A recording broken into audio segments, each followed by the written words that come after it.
Hello learners, in my previous two videos on instrumental conditioning, I described the concept of instrumental conditioning and an experiment by Thorndike. In the second video on instrumental conditioning, I described an experiment by Skinner. Today's topic is experimental procedure of instrumental conditioning. नैमित्तिक अनुबंधन की प्रयोग प्रक्रियाएं और the types of instrumental conditioning.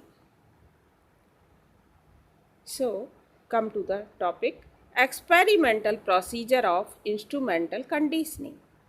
Instrumental conditioning की experimental procedures का वर्णन अनेक मनोवैज्ञानिकों Grant 1964, Kimble 1961, Bitterman 1962, Hulse, Deese एवं ईगेथ 1975 ने भिन्न भिन्न प्रकार से किया है. रीइंफोर्समेंट की प्रकृति के आधार पर इंस्ट्रूमेंटल कंडीशनिंग को दो वर्गों में विभक्त किया जा सकता है: appetitive conditioning and aversive conditioning. Appetitive conditioning is further divided into two parts: non-discriminative and discriminative. Aversive conditioning is also divided into two subparts: non-discriminative and discriminative. Non-discriminative aversive conditioning is further divided into three subparts: avoidance, escape and punishment. Discriminative aversive conditioning is further divided into three subparts: avoidance, escape and punishment. So, I will discuss one by one experimental procedure of instrumental conditioning or types of instrumental conditioning. First, I will describe appetitive instrumental conditioning. इसे प्रायः positive reinforcement सहित instrumental conditioning और instrumental conditioning with positive reinforcement के नाम से जाना जाता है. ये दो प्रकार का होता है. First is non discriminative appetitive conditioning and the second is discriminative appetitive conditioning. So first non-discriminative appetitive conditioning, Hindi में इसको कहते हैं अविभेदनी ऐषणात्मक अनुबंधन. इसे एक और नाम से भी जाना जाता है रिवार्ड इंस्ट्रूमेंटल कंडीशनिंग. इसको नॉन डिस्क्रिमिनेटिव क्यों कहा जाता है? Why it is called non discriminative appetitive conditioning? क्योंकि इसमें किसी ऐसे विशेष उद्दीपक का उपयोग नहीं किया जाता जिसकी उपस्थिति में रिस्पॉन्स करने पर ही रीइंफोर्समेंट मिले और जिसकी एब्सेंस में रिस्पॉन्स करने पर रीइंफोर्समेंट या प्रबलन ना मिले. चूँकि इस प्रकार रीइंफोर्स्ड स्टिमुलस का डिस्क्रिमिनेशन इसमें आवश्यक नहीं होता, इसलिए इसको नॉन डिस्क्रिमिनेटिव एपेटिटिव कंडीशनिंग कहा जाता है. फॉर एग्जाम्पल, स्किनर 1938 ने स्किनर पेटी नामक उपकरण और ग्राहम गैगनी ने रनवे के स्टार्टिंग पॉइंट से गोल पॉइंट तक दौड़कर फूड प्राप्त करने की रिस्पॉन्स की कंडीशनिंग की. दोनों एक्सपेरिमेंट्स में रैट्स को एक निश्चित अनुक्रिया लीवर दबाने से एवं दौड़ करने पर पॉजिटिव रीइंफोर्समेंट अर्थात फूड की प्राप्ति होती थी. पहले में चूहा रिस्पॉन्स कर अर्थात लीवर प्रेस कर फूड को अपने पास लाता था और दूसरे में रिस्पॉन्स कर अर्थात दौड़ कर भोजन के पास पहुंचता था. इसके अतिरिक्त अन्य रिस्पॉन्स करने पर फूड नहीं मिलता था. इस प्रकार इसमें रिस्पॉन्स और रीइंफोर्समेंट में किसी प्रकार का काज एंड इफेक्ट रिलेशनशिप नहीं होता है, दोनों के बीच का संबंध एक्सपेरिमेंटर द्वारा प्लान्ड कोरिलेशन मात्र होता है। Come to the second type of conditioning, discriminative appetitive conditioning, विभेदनी ऐषणात्मक अनुबंधन। इस प्रकार की कंडीशनिंग में एक प्रकार की रिस्पॉन्स करने पर रिवार्ड मिलता है और दूसरे प्रकार की रिस्पॉन्स करने पर रिवार्ड नहीं मिलता है। फॉर एग्जाम्पल, स्किनर पेटी में लाइट ऑन अर्थात पॉजिटिव स्टिमुलस की सिचुएशन में रिस्पॉन्स करने पर फूड प्राप्त होता है, किंतु दौड़ पथ रनवे में लाइट ऑफ निगेटिव स्टिमुलस उपस्थित होने पर रिस्पॉन्स करने पर रीइंफोर्समेंट प्राप्त नहीं होता है। तो इस प्रकार डिस्क्रिमिनेटिव एपेटिटिव कंडीशनिंग में एक प्रकार की रिस्पॉन्स करने पर रिवार्ड मिलता है, दूसरे प्रकार की रिस्पॉन्स करने पर रिवार्ड नहीं मिलता है। ये हुआ आपका एपेटिटिव कंडीशनिंग। एपेटिटिव कंडीशनिंग के आपने 2 टाइप्स पढ़े, non discriminative and discriminative. Next is aversive conditioning. Aversive conditioning मुख्य रूप से 2 प्रकार की होती है। So come to the point, aversive instrumental conditioning, विकर्षणात्मक नैमित्तिक अनुबंधन। जब इंस्ट्रूमेंटल कंडीशनिंग की एक्सपेरिमेंटल प्रोसीजर में एवर्सिव स्टिमुलस का उपयोग रीइंफोर्स्ड स्टिमुलस के रूप में किया जाता है तो इसे एवर्सिव इंस्ट्रूमेंटल कंडीशनिंग कहा जाता है। यह 2 प्रकार की होती है, नॉन डिस्क्रिमिनेटिव एंड डिस्क्रिमिनेटिव। तो पहले हम चर्चा करेंगे नॉन डिस्क्रिमिनेटिव एवर्सिव कंडीशनिंग, अविभेदनीय विकर्षणात्मक अनुबंधन। Non discriminative aversive conditioning is divided into 3 types: non discriminative avoidance conditioning, non discriminative escape conditioning and non discriminative punishment conditioning. So first is non-discriminative avoidance conditioning. इसमें प्रयोग instrumental response के माध्यम से पीड़ादायी उद्दीपक के घटित होने का परिहार या अवॉइडेंस कर लेता है और उससे अवॉइड करना सीख लेता है। फॉर एग्जाम्पल, शटल पेटी या रनवे में प्रयोग अर्थात चूहे को रख दिया जाता है और कुछ समय तक कोई क्षतिकारक या पीड़ादायी उद्दीपक नहीं प्रस्तुत किया जाता है। पहले प्रयास में प्रयोग प्रारंभ में अर्थात पीड़ादायी उद्दीपक की प्रस्तुति के पूर्व नाम मात्र की अनुक्रियाएं करता है। कुछ समय के बाद फर्श में बिजली दौड़ा दी जाती है जिससे चूहा इधर उधर चक्कर लगाता है और अंततोगत्वा वह इंस्ट्रूमेंटल रिस्पॉन्स कर दूसरे कक्ष में अथवा लक्ष्य स्थल तक पहुंच जाता है। दूसरे प्रयास में भी कुछ देर तक पीड़ादायी उद्दीपक को प्रस्तुत नहीं किया जाता है। यदि इस अवधि में प्रयोग इंस्ट्रूमेंटल रिस्पॉन्स कर लेता है तो पीड़ादायी उद्दीपक की प्रस्तुति की आवश्यकता नहीं पड़ती है। इस प्रकार प्रयोग इंस्ट्रूमेंटल रिस्पॉन्स के माध्यम से पीड़ादायी उद्दीपक का परिहार या अवॉइडेंस सीख लेता है। Second is non discriminative escape conditioning.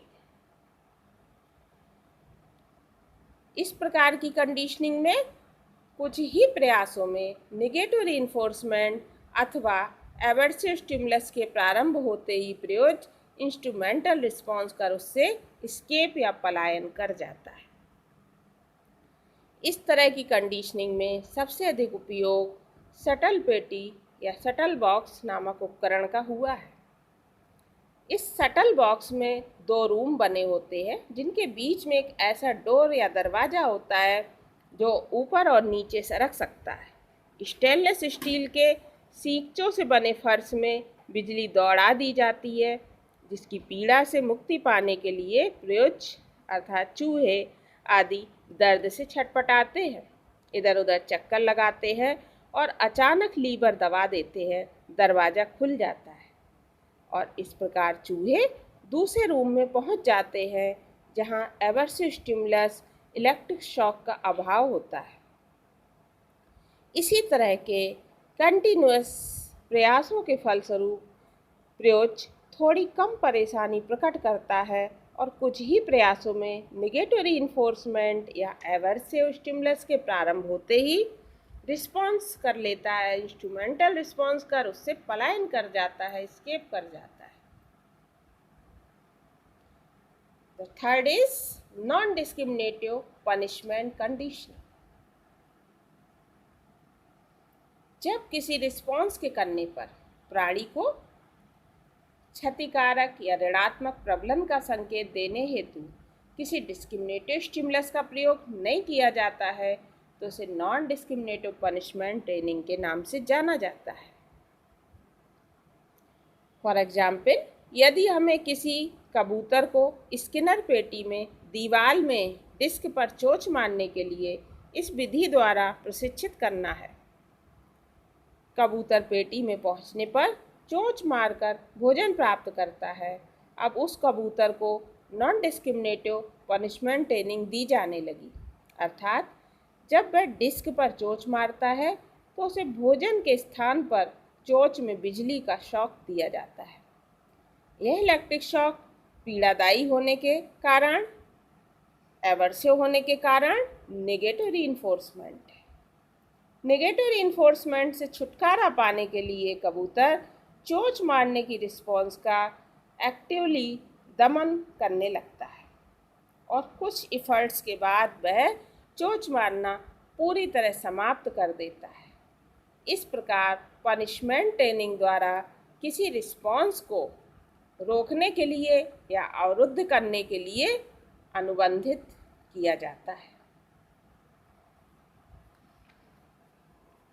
अभी मैंने आपको डिस्कस किया एवर्सिव इंस्ट्रूमेंटल कंडीशनिंग में फर्स्ट टाइप की conditioning non discriminative aversive conditioning, और इसके 3 प्रकार मैंने डिस्कस किए, non discriminative avoidance conditioning, non discriminative escape conditioning and non discriminative punishment conditioning. अब मैं डिस्कस करूंगी एवर्सिव इंस्ट्रूमेंटल कंडीशनिंग का दूसरा प्रकार discriminative aversive conditioning. Discriminative aversive conditioning को भी 3 भागों में बांटा गया है। So come to the point, discriminative aversive conditioning.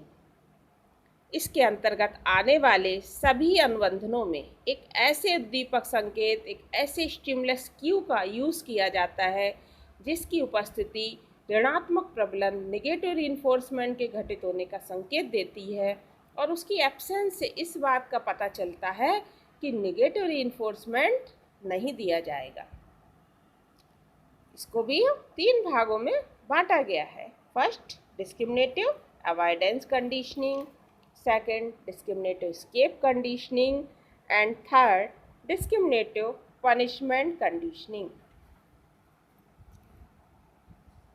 So discriminative aversive conditioning का first type discriminative avoidance conditioning.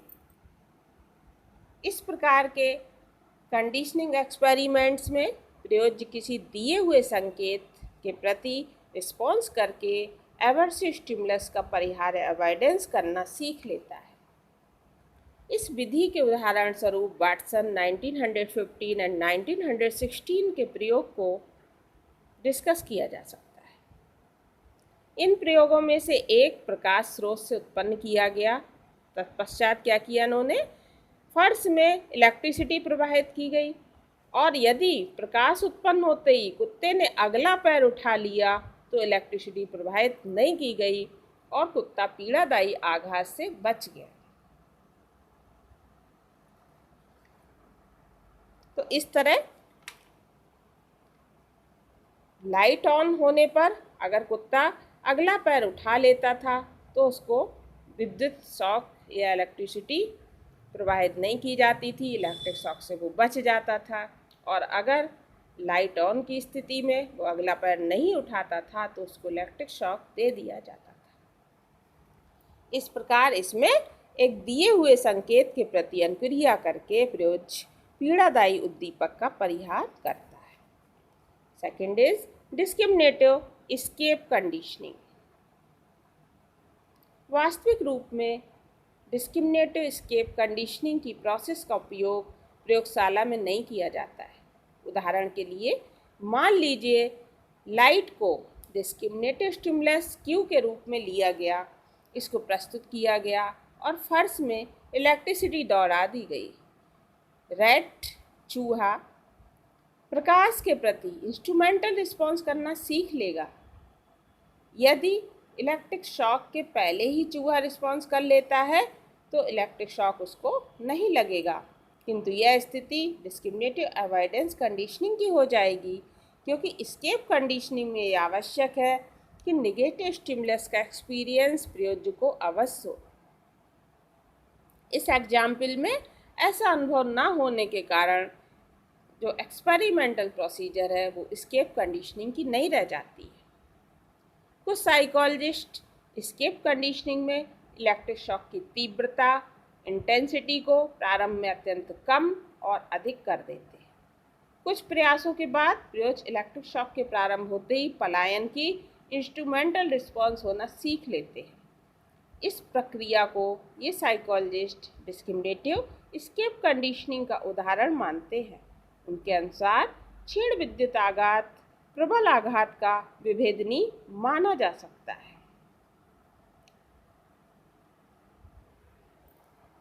Third is discriminative punishment conditioning. Punishment conditioning का उद्देश्य नेगेटिव स्टिमुलस या एवर्सिव स्टिमुलस देकर किसी रिस्पॉन्स का दमन करना है। फॉर एग्जाम्पल स्किनर पेटी में चूहे को लीवर दबाकर भोजन प्राप्त करने की इंस्ट्रूमेंटल रिस्पॉन्स की कंडीशनिंग कर ली गई। इसके बाद विभेदीकरण दंड अनुबंधन की प्रक्रिया को प्रारंभ किया गया। डिस्क्रिमिनेटिव पनिशमेंट कंडीशनिंग की प्रोसेस को प्रारंभ कर दिया गया। कुछ देर के लिए लीवर को प्रकाशित कर दिया गया, अर्थात लीवर में लाइट ऑन कर दी गई। इस अवधि में चूहे ने यदि लीवर दबाया तो उसको इलेक्ट्रिक शॉक लगता है और भोजन के टुकड़े प्राप्त नहीं होते। किंतु कभी कभी पेटी में अंधकार कर दिया जाता है, अर्थात लाइट ऑफ कर दी जाती है और अंधकार की अवधि में यदि वो लीवर दबाता है तो उसको इलेक्ट्रिक शॉक नहीं लगता है, बल्कि भोजन के टुकड़े प्राप्त होने लगते हैं। इस प्रकार लाइट ऑन लाइट ऑफ का क्रम चलता रहता है और चूहा लाइट ऑन में लीवर को नहीं दबाना और डार्क में या लाइट ऑफ की स्थिति में दबाते रहना सीख लेता है। उपरोक्त जो भी प्रयोग अभी आपको मैंने बताए ये विभिन्न प्रकार के पशु प्रयोज्यों पर किए गए हैं। इन प्रयोगों में से अधिकांशतः लीवर दबाने, पहिया घुमाने तथा छलांग लगाकर अवरोध पार करने जैसी अवॉइडेंस रिस्पॉन्स को कंडीशनिंग किया गया है।